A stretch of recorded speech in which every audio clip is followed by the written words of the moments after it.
En el último capítulo del libro de los Hechos, Hechos capítulo 28,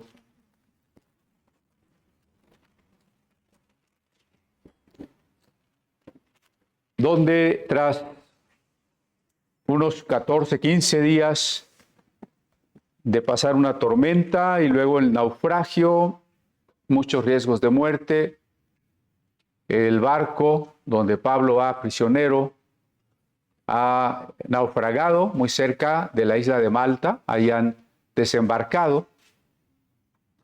Y luego Pablo, ayudando a recoger un poco de leña para la fogata, ha sido mordido por una serpiente y entonces los lugareños piensan que la justicia, para ellos incluso era una diosa, la diosa Dike, lo persigue.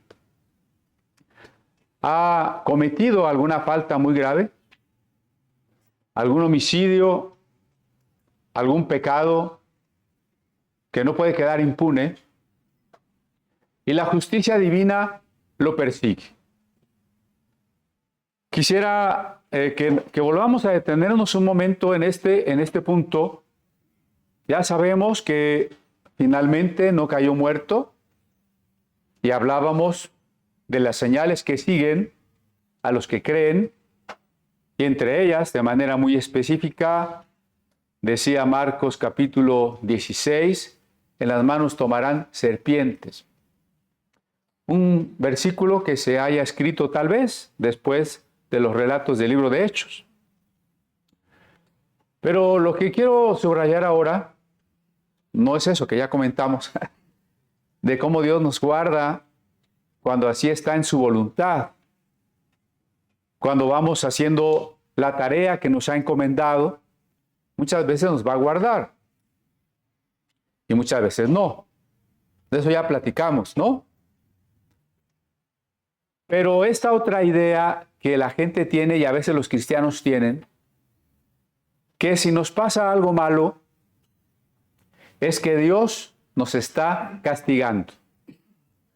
Debemos tener mucho cuidado con eso. No quiero decir que Dios no castiga, ese es un tema muy complejo. Dios castiga a sus hijos para corregirlos, dice la carta a los Hebreos, como un padre. ¿Qué padre que ama a su hijo no lo disciplina? Ese castigo, esa disciplina de Dios es deseable, es buena para nosotros. Como cantamos en alguno de los himnos, si fui motivo de dolor, ¿se acuerdan? Que en el coro dice que nunca abandonemos el rebaño, la grey de Dios.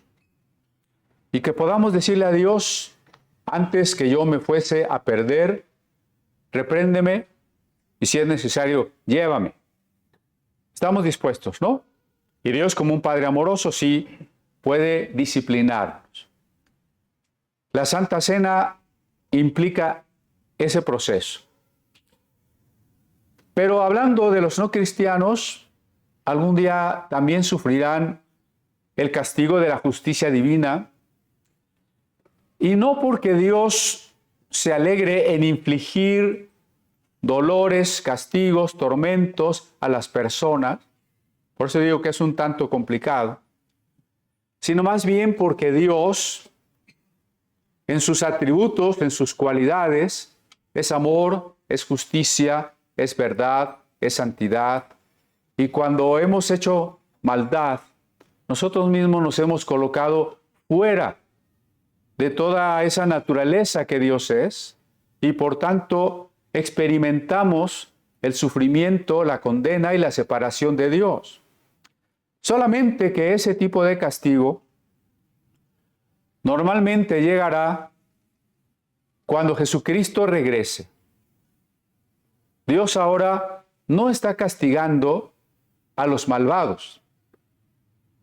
Piense por un momento que si Dios estuviera castigando a los malvados, pues ya no serían malvados, o ya no estarían aquí, no estarían en el gobierno, ¿verdad? No es así. las cosas difíciles, los accidentes, los desastres, nos suceden a todos. Decía Jesús, y ya alguna vez lo comentamos, ustedes piensan que aquellos sobre quienes cayó la torre de Siloé eran más pecadores. Y Jesús dice, no.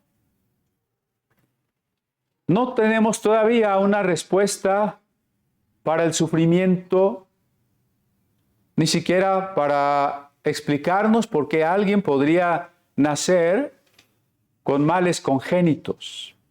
Como aquella pregunta que hacen los apóstoles, ¿por qué nació ciego? Se sigue quedando en el misterio.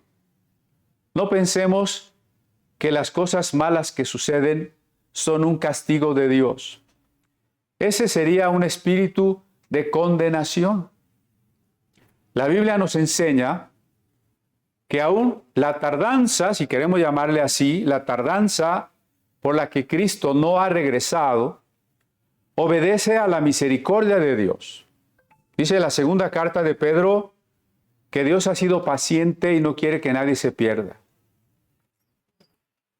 Cuando Jesucristo cuenta la parábola de la oveja perdida, no se trata esa parábola de ir a castigar a una oveja desobediente que se fue por otro camino y cómo el pastor la encontró y le dio sus varazos. Se trata de cómo la buscó, la amó, la tomó en sus brazos. Aunque el mundo es pecador, nosotros somos pecadores, fallamos mucho a Dios, este no es el tiempo del castigo de Dios. Ya hace unos domingos, Sara nos compartió del día del Señor. Cuando llegue el día del Señor, grande y terrible, será día de juicio.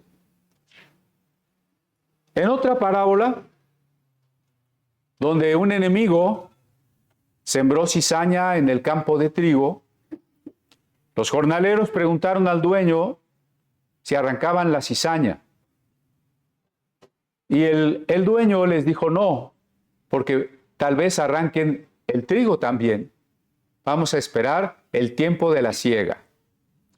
Cuando la plantita que no es comestible, que no es fructífera de la cizaña, invade el campo de trigo y le quita nutrientes a la tierra y estorba al crecimiento del trigo, cuando son apenas brotes, se parece mucho. Y tratar de arrancar la cizaña cuando se parece tanto al trigo conlleva el riesgo de arrancar trigo. Por eso es que aún en la iglesia no debemos tener la actitud de correr al hermano problemático. A lo mejor es cizaña, pero a lo mejor es un trigo inmaduro y luego se compone. Pero Dios espera el tiempo de la siega, donde efectivamente separará la cizaña del trigo, pero ahora no. Pero la gente tiene esa creencia. Si este hombre se salvó de la muerte en el naufragio y ahora lo muerde una serpiente venenosa, seguro la justicia lo persigue. Y no falta que un hermano llegue con gripa y otro diga, has de andar mal. El Señor te está reprendiendo. O una hermana, un hermano que tenga una enfermedad prolongada y difícil. ¿No será que Dios te está corrigiendo? O una mujer que tuvo un aborto. Seguramente andabas mal. Yo recuerdo que un hermano de la iglesia se iba a correr al campo en las mañanas. Por ahí debe haberlo mordido un zorrillo, algún animal. Terminó en el hospital donde nunca supieron qué tenía y en la necropsia descubrieron que tenía hidrofobia. Es decir, algún animal lo contagió de rabia. Murió de rabia. Pero me decía otra hermana, es que él andaba con otra. Por eso Dios lo castigó. No importa qué tipo de problema, pero no lo tenemos que ver como un castigo de Dios. Y no importa qué tipo de pecado, aquí no me malentienda. No estoy diciendo que peque lo que quiera. Estoy diciendo que cualquiera que sea el pecado, que no debe de ser, por supuesto, y que nos trae muchas consecuencias, pero no es el tiempo en que Dios diga, voy a castigarte por ese pecado. Repito, si Dios castigara a todo el que hace lo malo, este mundo no estaría cada día peor. Debemos ser cuidadosos y entender que mientras no llegue el tiempo del retorno de Cristo, Dios nos permite vivir en un mundo donde todavía impera, por lo pronto, el hecho de que somos mortales, la finitud, que enfermamos, nos envejecemos y moriremos. Que vivimos en un mundo donde los desastres naturales o los defectos de nuestro cuerpo suceden y no porque Dios lo haya determinado así. Vivimos en un mundo donde el mal muchas veces triunfa. Nada de eso va a cambiar hasta que llegue la resurrección. Por eso anhelamos, por eso nuestra esperanza es la resurrección. Pero mientras tanto, debemos comprender eso y no pensar en un Dios castigador. Es que fulanito andaba mal con Dios, tuvo un accidente y perdió una pierna. Dios lo reprendió. A ver, ¿quién de ustedes, padres, madres, le corta una pierna al hijo para que aprenda? Cuando mucho lo deja sin cenar, pero no le corta una pierna. ¿Por qué a Dios, que es más amoroso que nosotros, le atribuimos semejante tipo de cosas? ¿No? Eso es tan absurdo como la gente que cree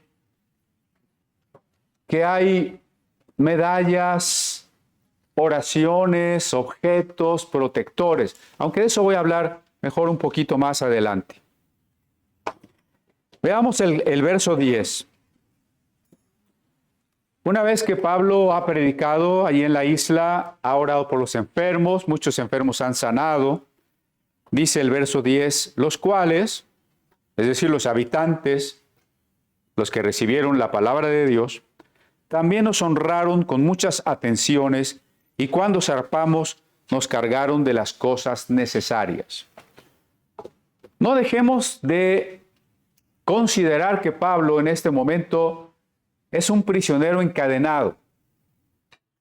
Cuando yo digo el auténtico mensaje apostólico, por lo pronto no es un mensaje de un Dios que te está castigando en todo lo que pasa, ¿no? Ese sería un primer punto. Pero un segundo punto es que el auténtico enviado, apóstol quiere decir enviado, va a sufrir muchas vicisitudes, enfrentará muchas tribulaciones. Cuando el título de apóstol se mira desde la perspectiva del privilegio, de la preeminencia, del privilegio, pues todo el mundo quiere ser apóstol. Pero si el verdadero apóstol es el que sufre, Pablo en la carta a los Corintios dice, somos los últimos. Si los apóstoles de los que la Biblia nos cuenta, todos murieron en el martirio, o les cortaron la cabeza, considerando eso, yo preguntaría, ¿y quién quiere ser apóstol? Pero aquí Pablo está preso. Y sin embargo, ¿por qué los habitantes con gusto proveen de avituallamiento a la tripulación del barco? Por Pablo, porque Pablo les ha predicado, porque Pablo les ha dado el mensaje de la salvación. Es decir, la conducta y la palabra de Pablo está bendiciendo a todos los habitantes y está bendiciendo a a los soldados que lo llevan preso y a los marineros y a los otros presos. ¿Se acuerdan que una de nuestras pláticas fue que por nuestra causa Dios bendice a todos los que están alrededor nuestro? Aquí volvemos a corroborar este privilegio que Dios nos da. Que si nosotros nos mantenemos en esa comunión del fruto del Espíritu Santo, Dios va a bendecir a la gente que está a nuestro alrededor. No importa si nosotros, socialmente hablando, estamos hasta abajo. Porque socialmente hablando, ¿quién tiene menos categoría de todos? ¿El centurión? ¿Publio? ¿El representante del pretor? ¿Los habitantes, ciudadanos libres? ¿Los marineros? ¿O un preso encadenado? Pues el que está hasta abajo es el preso encadenado, ¿no? ¿Y por medio de quién bendice Dios? Por medio de ese preso. En las circunstancias más adversas. Pero si Pablo no se hubiese mantenido en esa comunión con el Espíritu que produce, esa comunión que produce el fruto del Espíritu. Si Pablo hubiese, si Pablo hubiese sentido amargura en su corazón por esos judíos que lo persiguen y lo acusan injustamente, si Pablo estuviese tremendamente enojado con el imperio que lo maltrata a pesar de que es ciudadano, con esos soldados que le han puesto cadenas, con ese Dios que le permite tantas desgracias, si él guardara ese tipo de actitud en su corazón, ¿podría ser de bendición para todos los que le rodean? ¿Verdad que no? Pero es muy fácil para cada uno de nosotros que frente a este tipo de situaciones tomemos actitudes negativas. Si nos menosprecian y nos colocan hasta abajo de la escala social, como a Pablo, no solo la amargura, la inseguridad, la sensación de minusvalía y hasta de venganza puede invadirnos. Si nos maltratan y cometen injusticia con nosotros, el odio y la impotencia que genera cuando menos en los pensamientos, el deseo de cómo podríamos castigar a aquellos que nos infligen dolor. Por eso Pablo decía que no brote en nosotros ninguna raíz de amargura. La metáfora de la raíz es interesante, porque de una planta vemos todo menos la raíz. Y a veces queremos tratar con la planta. Esta hierba que nació aquí me estorba, le corto unas ramas. Pero cuando le corto unas ramas, va a crecer más fuerte. No he resuelto el problema. A veces tratamos con los problemas, con las palabras, desde lo que se ve, desde lo que aparece. El problema fundamental es la raíz.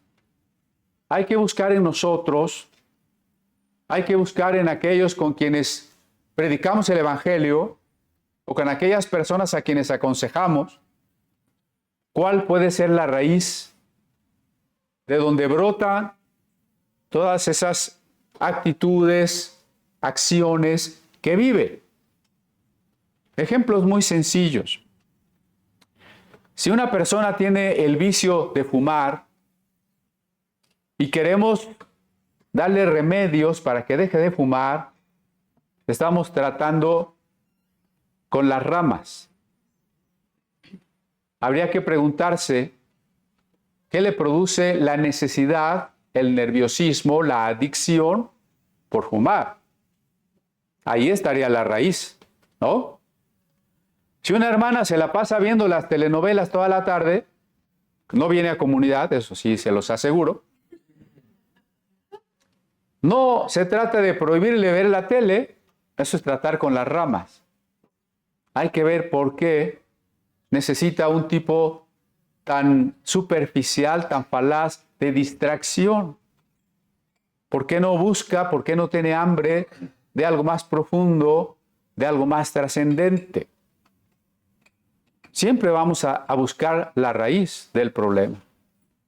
Si tenemos un joven que se quiere vestir de la forma más estrafalaria, ponerse sus cabellos también así de todos colores para arriba, llenarse de tatuajes donde ya no le quepa ninguno. No se trata de prohibirle, de regañarle, de decir, no, tú así no puedes pasar aquí al frente. Se trata de ver cuál es la raíz de por qué él no encuentra una identidad, por qué se quiere parecer a otro montón de jóvenes desubicados, por qué se deja arrastrar por la marea. Siempre tenemos que ir a la raíz. Porque si queremos, y este es el punto que estamos hablando, si queremos que Dios nos permita ser bendición para todos los que nos rodean, hay que mantenernos en esa comunión con Él, a pesar de las circunstancias más adversas que podamos estar viviendo. En el versículo 9, dice que después de que sanó al padre de Publio, los otros que en la isla tenían enfermedades venían y eran sanados.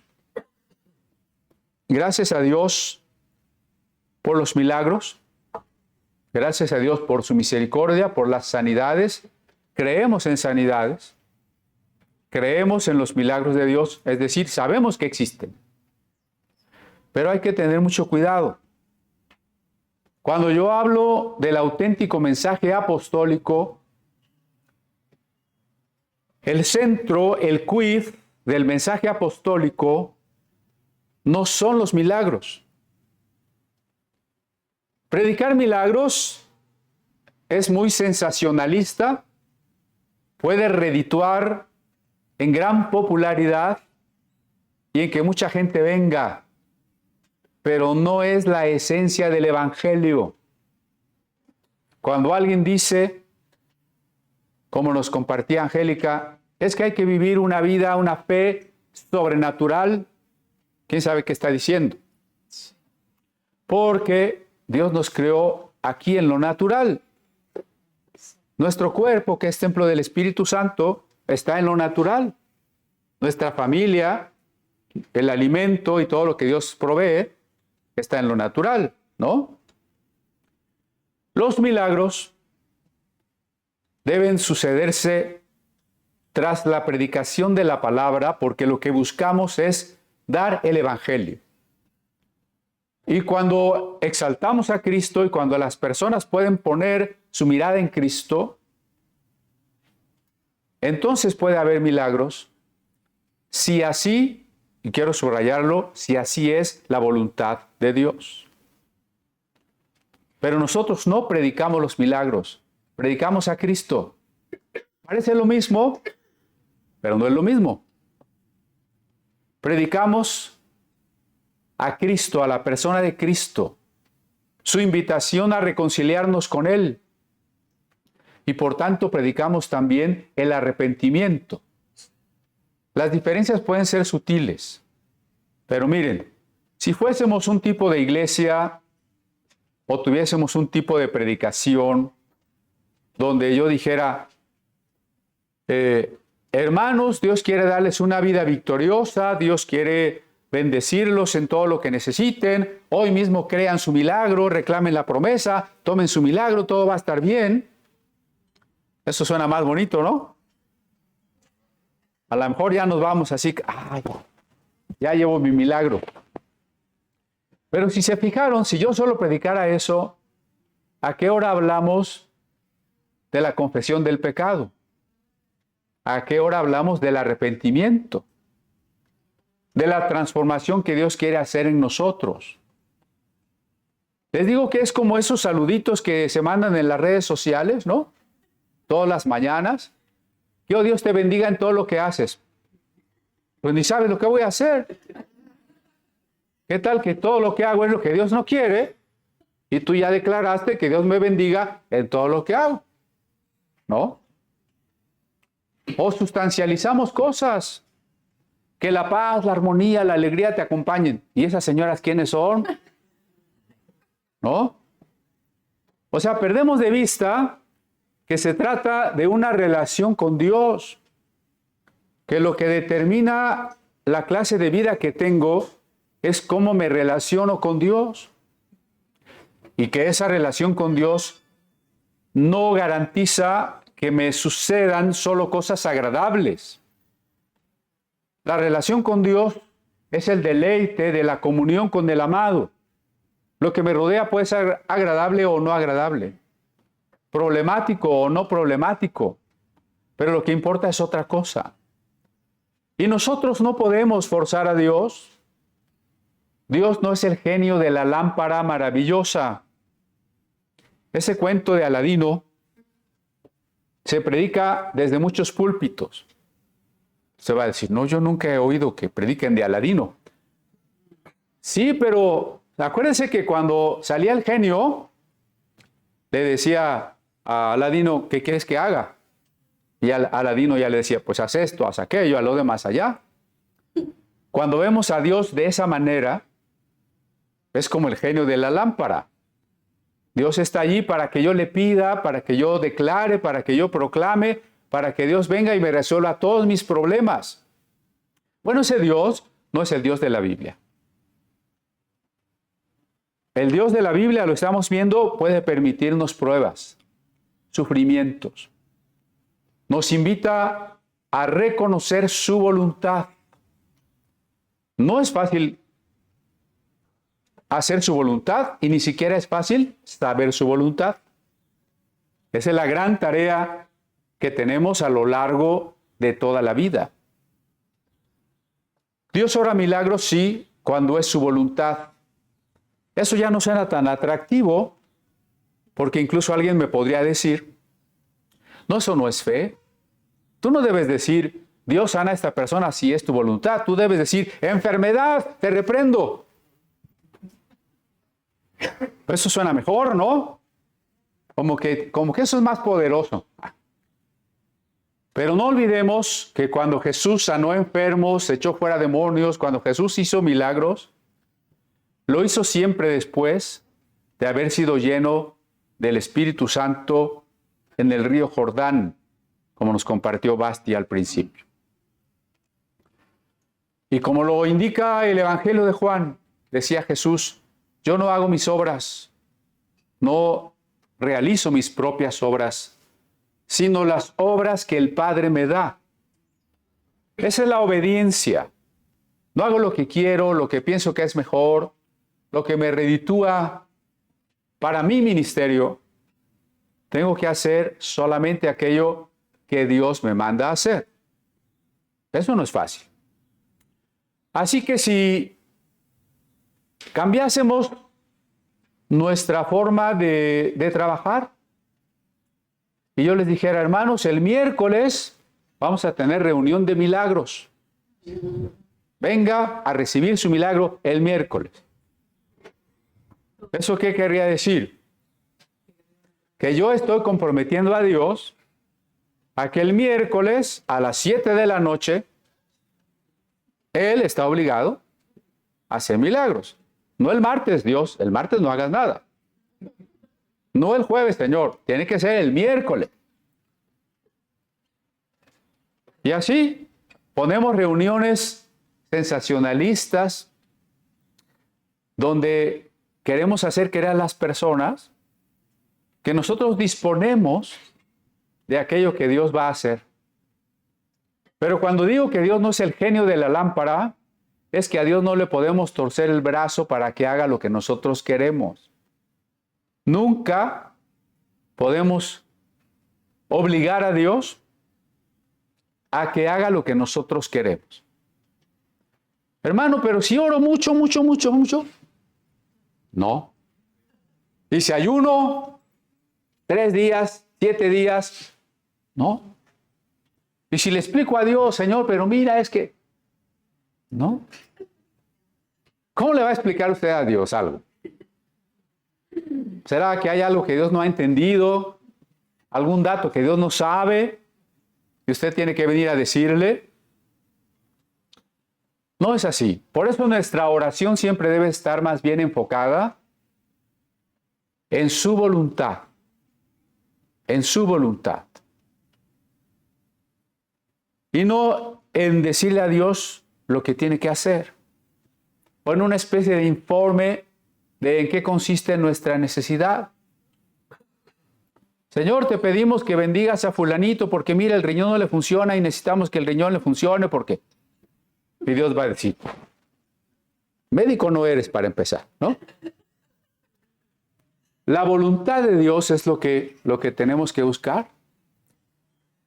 Si no podemos poner énfasis en los milagros, significa que debemos mantener la pureza del Evangelio. ¿Y cuál es la pureza del Evangelio? Dios nos ama, nos invita a reconciliarnos con Él. Jesucristo se ha hecho humano, ha muerto por nosotros, ha resucitado, nos ofrece el perdón de los pecados. Eso es lo que tenemos que predicar. Pero ¿es posible empezar a predicar cosas diferentes? Sí. Hay iglesias donde, lo que acabo de decir, se predican milagros, victoria, sanidades, bendiciones. Hay otras iglesias donde lo que se predican son conferencias motivacionales. Todo es animar a la gente, hablarle bonito a la gente, lo que a la gente le gusta. Cuidadito y tocar alguna doctrina controversial, algo que les escandalice, o sobre todo, cuidado con hablar del pecado, hablar del arrepentimiento. Se trata de hablar cosas positivas.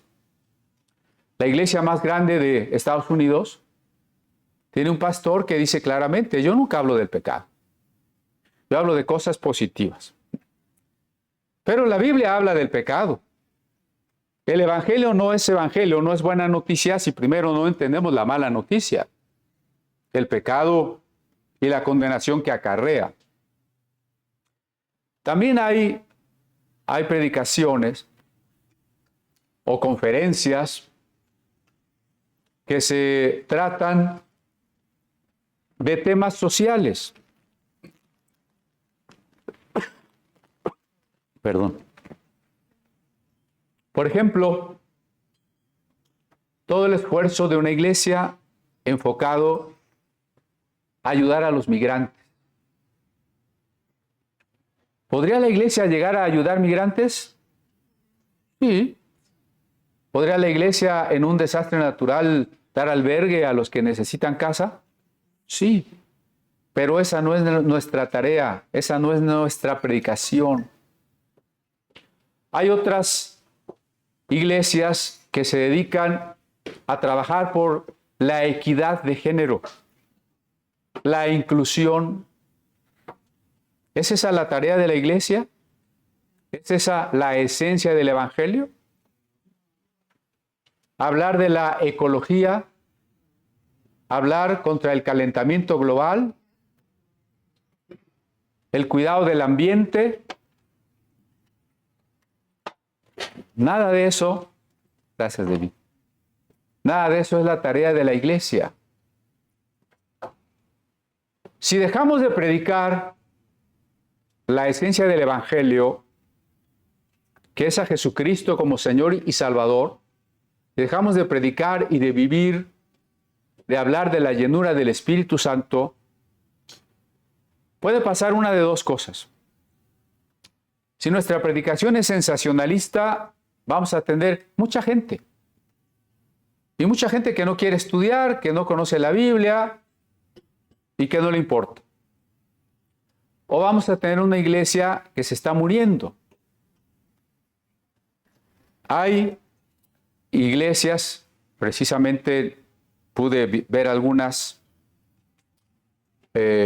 históricas, templos hermosísimos, luteranos, presbiterianos, bautistas, con 5 asistentes. Y como de mi edad, ¿no? Se están muriendo. Algunos quieren vender su templo, algunos templos quedan abandonados. Y uno dice, bueno, aquí nos estamos esforzando tanto por hacer nuestro auditorio. Lástima que están tan lejos esos templos porque pues están tan bonitos. ¿Qué pasó con esas iglesias que alguna vez estuvieron llenas? Dejaron de predicar la esencia del evangelio. Se comprometieron con todas las causas sociales y dejaron de predicar lo que tenemos que predicar. Tenemos que evitar eso.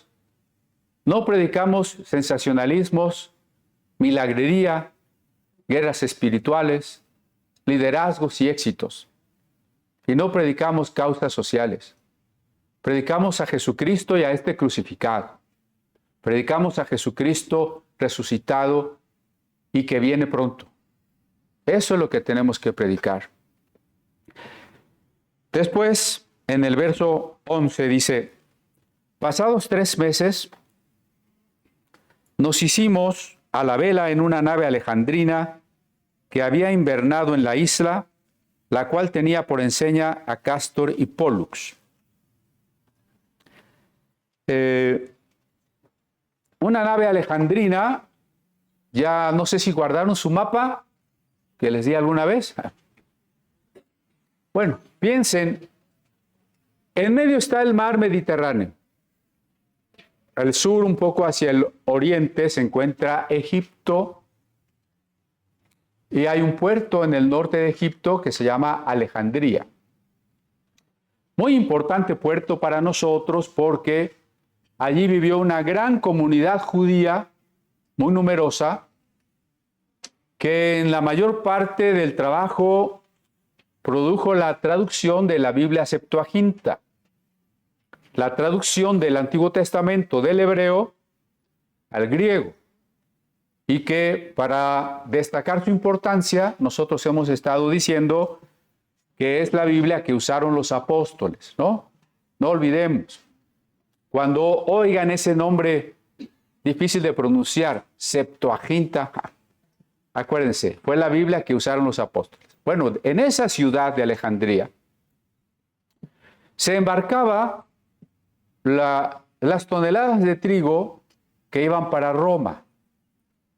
Así que cuando una nave alejandrina pasó por esta isla, nuevamente Pablo y la tripulación que había naufragado se embarcaron en este barco.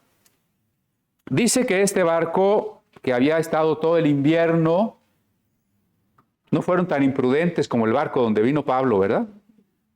¿Se acuerdan que el barco en el que venía Pablo zarpó en el tiempo de mar cerrado, donde no debía, y por eso sufrieron lo que sufrieron?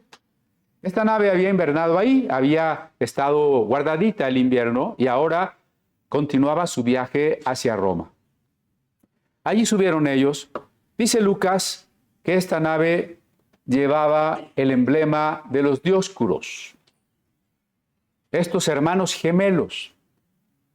La gente que cree en los horóscopos sabe que hay una constelación que se llama Géminis.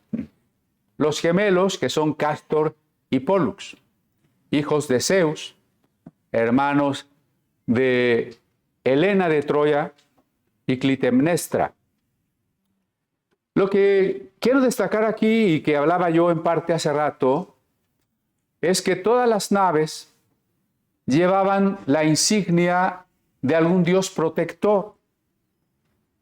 Entre las muchas funciones que se atribuían a estos divinos gemelos, era la de proteger a los navegantes. Así que un barco con una gran vela, con las imágenes de los dioscuros, sentían que pues les iba a ir bien porque traían a los dioses protectores. Eso es lo que sucede hoy con los taxistas, los traileros, que llevan sus medallitas y sus santitos en el camión, en el carro, ¿no? ¿Qué sienten? ¿Qué suponen?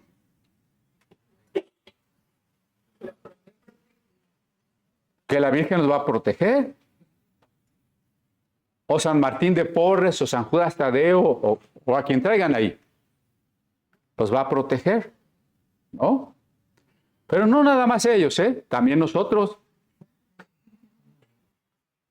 Cuando un pastor muy amigo que estaba en una iglesia de estas tan desviadas de la doctrina bíblica, empezó a cambiar su doctrina, empezó a entrar en lo que la Biblia enseña, le decían a algunos peligreses, hermano, vaya a bendecir mi carro. Y fue cuando él les empezó a decir, yo ya no bendigo carros, ya no bendigo casas.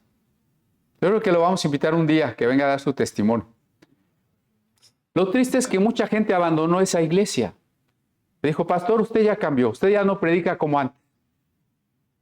Y de 1000 gentes se quedaron 100, porque ya no bendecía carros, ¿no? Estoy hablando de evangélicos.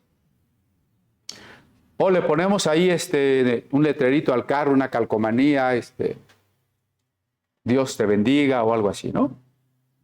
O el pececito cristiano, ese que cuando alguien se nos atraviesa, se vuelve piraña, ¿no? Pero pensamos que hay ciertas cosas que nos protegen. Las oraciones por nuestros hijos. Vamos a salir de viaje, ¿no? Señor, te pedimos que en este viaje nos guardes, nos lleves con bien. ¿Es posible? Pero es posible también que tengamos un accidente. ¿Pero por qué si oramos antes de salir? Porque no hay garantías. Ni con los no cristianos, si usted tiene la imagen de Castor y Pollux, no hay garantía. Si usted tiene la Virgencita, no hay garantía. Si usted es cristiano y se cubre con la sangre de Cristo, no hay garantía. Oiga, pastor, usted sí que nos da puras malas noticias. Acuérdese que nosotros estamos deseosos de que se haga la voluntad de Dios y nada más. Nuestro principal interés no es que evitar algún contratiempo, algún accidente. Ese no es nuestro principal interés. Ojalá así sucediera y qué agradable si así Dios nos protege. Pero ¿qué nos puede interesar más que eso? Que sea su voluntad, ¿no? Yo llegué a conocer hermanos, digo a conocer precisamente porque han muerto, que en viajes ministeriales, por ejemplo en carretera, yendo a predicar, se mataron en algún accidente. Y lo que dije hace rato, que no falta, seguro andaba mal, Dios lo castigó. Eso es una falta de temor de Dios, decir eso. Es un atrevimiento. Decir cosas que no sabemos. Y deberíamos decir eso con temor. Porque a lo mejor ahí sí Dios dice, sí, pues mira, tú vas a ver ahora. Cuando juzgamos, ¿no? Con la medida con que juzgáis, dice, seréis juzgados. No sabemos por qué Dios permita los problemas. Y lo que estoy queriendo ilustrar a partir de este dato que el apóstol Lucas nos da, de que esa nave llevaba la insignia de los dioses protectores, es que no existe nada que nos garantice protección. Ya le estoy viendo cara de que se quiere cambiar de iglesia. Medite en el canto, en el tercer canto que cantamos hoy. ¿Qué nos separará del amor de Dios? Tribulación. Cuando digo medite, es para que consideremos que el canto no dice, como Dios nos ama mucho, no habrá tribulación. Está diciendo lo contrario. Que cuando estemos en tribulación, eso no significa que Dios nos haya dejado de amar. Tribulación o angustia. Cuando estás angustiado, cuando estás con el agua hasta el alma, es una expresión de los salmos, ¿no? Las aguas me han llegado hasta el alma. Es una expresión, su equivalente mexicano es estoy con la soga al cuello. Cuando se sientan así, no quiere decir que Dios ha dejado de amarnos. Luego dice más, hambre o desnudez. Qué diferente de las doctrinas de prosperidad. Si desde una predicación de prosperidad en donde se pretende enseñar que Dios quiere que seamos ricos, alguien va a decir que tú puedes estar desnudo o hambriento, no nos gustaría, ¿verdad? Quizás menos a las hermanas que tienen el closet lleno pero no tienen nada que ponerse. Dirían, bueno, pero ¿cómo desnudos? ¿Qué es que decir? No tienes ya ni para ropa. Hambrientos. Qué difícil estar hambrientos porque no tener para comida es no tener para muchas otras cosas. Pero dice que ni el hambre ni la desnudez serán evitadas. Lo que dice es que ellas no nos apartan del amor de Dios. Peligro, espada. Espada no quiere decir que ahí está una espada.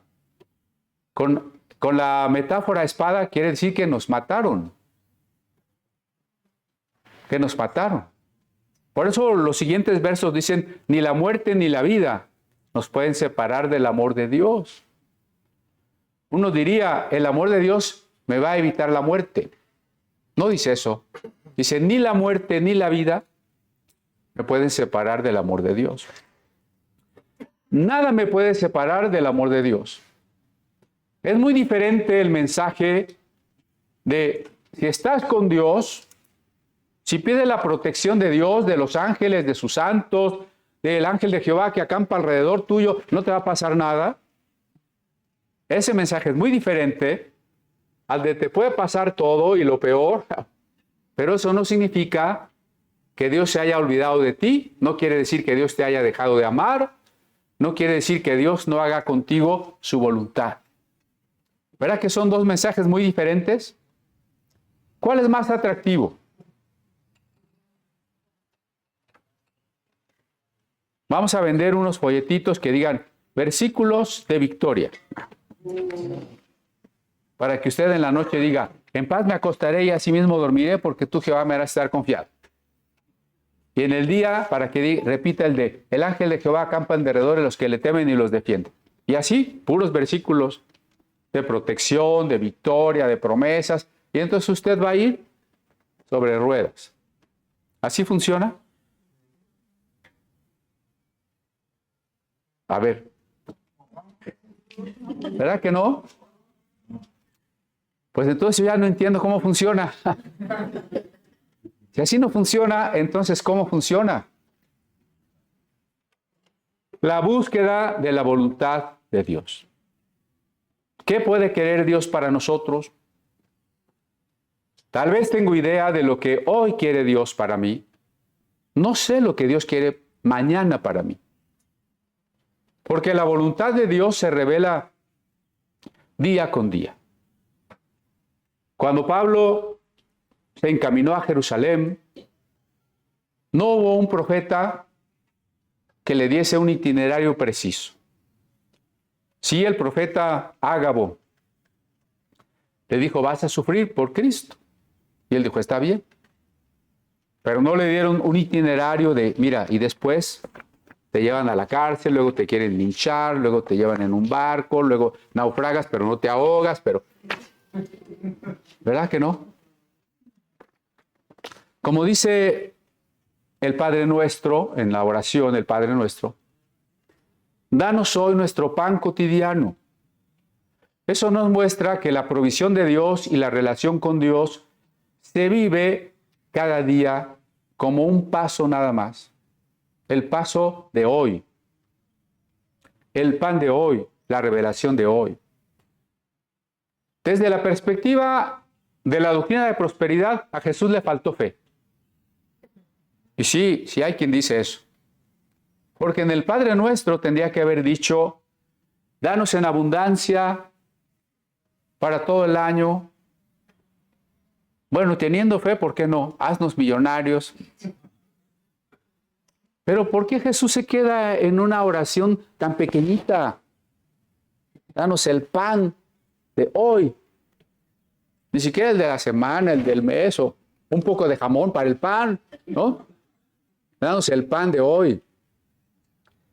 Así es el trato de Dios con nosotros. Y así es el conocimiento de su voluntad. Cada mañana debemos rendirnos a Él y decir, haz hoy tu voluntad en mí. Lléname de tu Espíritu Santo. Si lo que en ese día transcurrirá son cosas agradables o son cosas dolorosas, aceptemos todo aquello que es la voluntad de Dios. Pero en esa actitud de rendirnos al Espíritu Santo es que vamos a vivir lo más importante. Por eso decía hace rato, lo más importante no es decir que te salga bien todo lo que hagas hoy. Lo más importante es que yo me mantenga en la comunión con Dios. Que permita al Espíritu Santo iluminarme y mostrarme qué cosas tengo que corregir. Muy seguido, el Espíritu tendrá que mostrarnos que hay cosas que tenemos que corregir, ¿no? De manera muy sutil, digamos, ayer, tal vez, yo oré y me entregué a Dios y todo muy bien. Y hoy, de manera sutil, ya me ando desviando tantito. Por eso, de manera constante, necesito que el Espíritu me redarguya, me ilumine y yo me vaya siempre enderezando. El camino es angosto. El camino recto es difícil, es angosto y tenemos que caminar por él. No hay garantías, hermanos. Así como para nosotros es fácil darnos cuenta que enarbolar las insignias de Castor y Pollux es una superstición, hoy también tenemos que reconocer que algunas de nuestras creencias evangélicas no son más que una superstición. Es muy común decir, a ver, hijos ya se van a la escuela, los cubro con la sangre de Cristo. Pero hermano, ¿qué? ¿La sangre de Cristo no? A ver, véalo de esta otra manera. ¿Tendrá un versículo por ahí que diga que nos cubramos con la sangre de Cristo? ¿Alguna instrucción apostólica que diga, hermanos, y cúbranse con la sangre de Cristo? ¿Cubran a sus hijos con la sangre de Cristo? ¿Hay o no hay? Si no hay, si no es una enseñanza que está en la Biblia, entonces no es. Así de sencillo, ¿no? Siempre tenemos que insistir en eso. Lo que creemos, lo que enseñamos, lo que practicamos, tiene que estar claramente en la Biblia. Si es materia de fe, tiene que estar en la Biblia.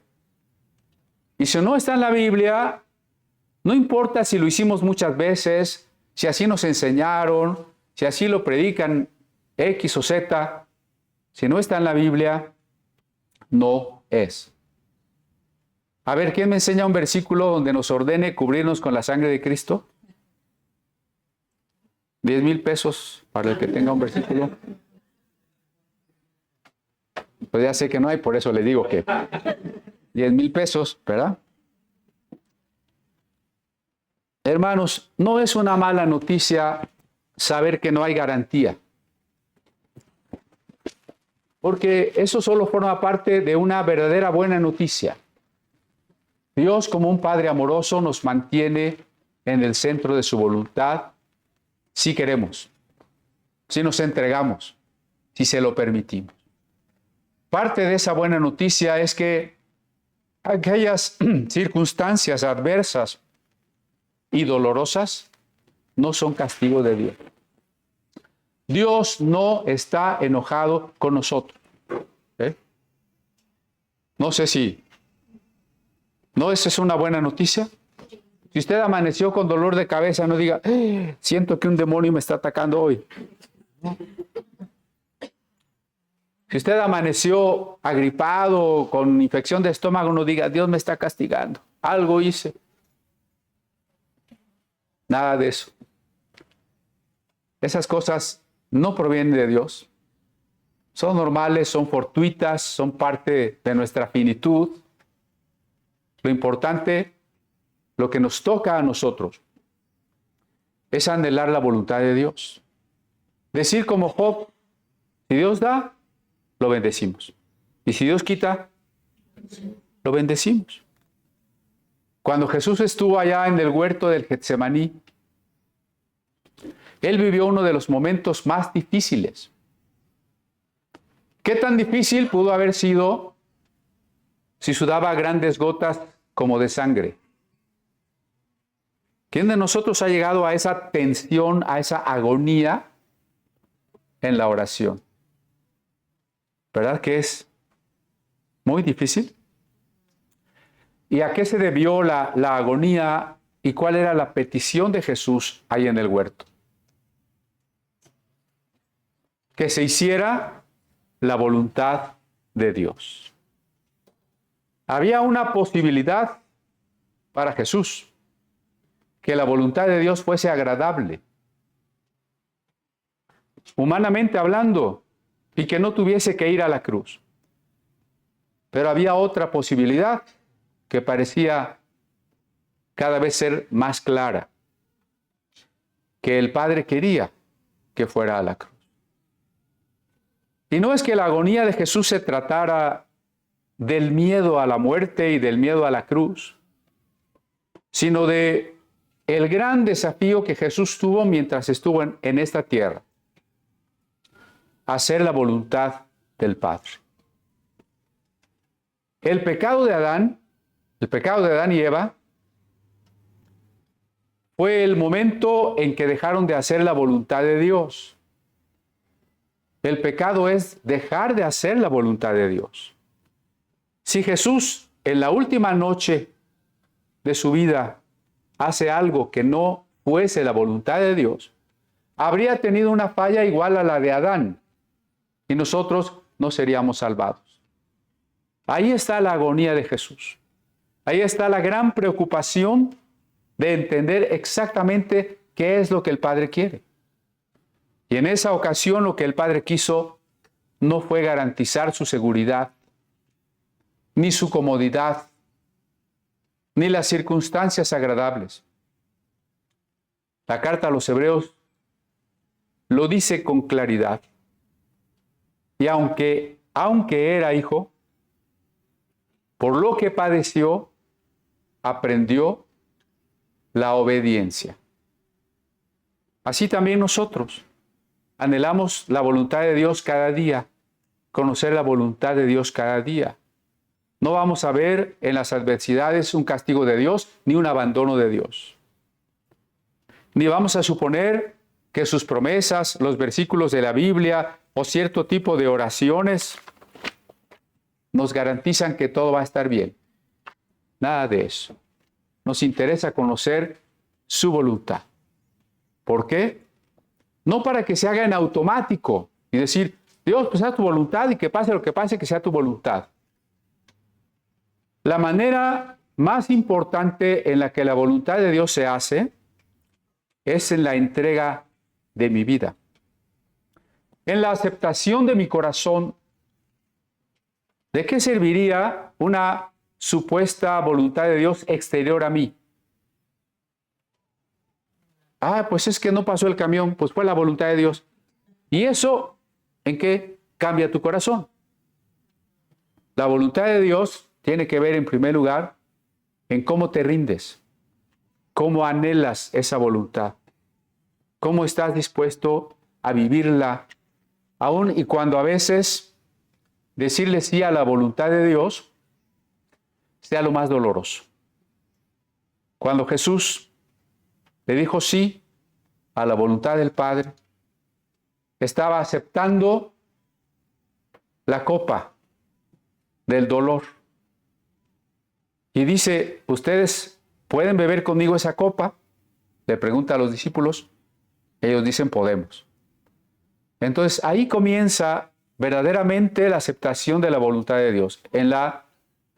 No en la resignación de lo que pasa afuera, sino en la aceptación activa, en la rendición voluntaria de mi vida a todo aquello que Dios quiera.